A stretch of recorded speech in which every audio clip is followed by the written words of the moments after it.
I began my explorations in Tibet way back in 1984, before I knew much about Tibet. It was actually in the 1980s, a little later in the late 80s. I was wandering around the upper part of the plateau. This is the vast hinterland in the north and the west of Tibet, areas that average 4,800 or 5,000 meters above sea level. So it's a very large, forbidding area. And as I started to explore in the late 80s, I started seeing unusual formations, scratchings on rocks, stone structures, and really had no idea what they were. They piqued my interest and my imagination. And then beginning really about 1992, I decided to specialize in the ancient period of Tibet, before Buddhism became dominant. So we're talking about the pre-7th century.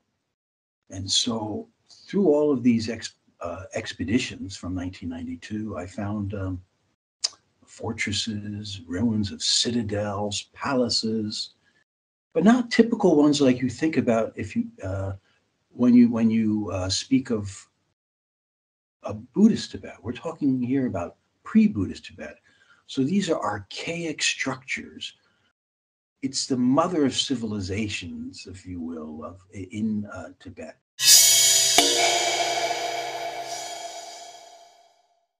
So the importance of Shangshung is that it marks the first civilization of Tibet in Western Tibet.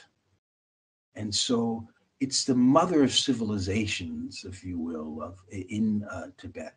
I mean, strictly speaking, Shangshung is mentioned in Chinese and Tibetan texts that date from the 6th century AD to the 9th century AD. And these ancient texts mention a kingdom known as Shangshung. Yangtong in Chinese, Shangshung is the Tibetan word. We do not know the exact extent of Shangshung. We do not know how long Shangshung existed. But upon saying that, Shangshung can be seen as a shorthand for early civilization in Western Tibet and other parts of Upper Tibet, the highest part of the plateau. So for Tibetans, there's a major religious identity question here. Well, for the Tibetans, what's at stake here is that Shangshung is seen as the cradle of Tibet's alternative religion, which is known as Bön. So in addition to Buddhism, there's a religion that traces its foundations, its origins, in a very different way to Buddhism. They are not, these origins are not Indian, and they don't have to do much with Sanskrit literature.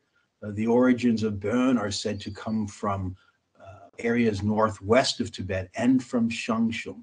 And from Shangshung, they spread eastward to central Tibet and all parts of the plateau later on. So for Tibetans, there's a major religious identity question here. For the rest of the world, the importance of Shangshung is number one, the existence, which was not known before, of a rather sophisticated civilization, which in many ways was head and shoulders, was equal to the surrounding civilizations of the late Bronze Age and Iron Age. So it's a blank, it's a huge blank in the map of civilizations that Shangshung fills.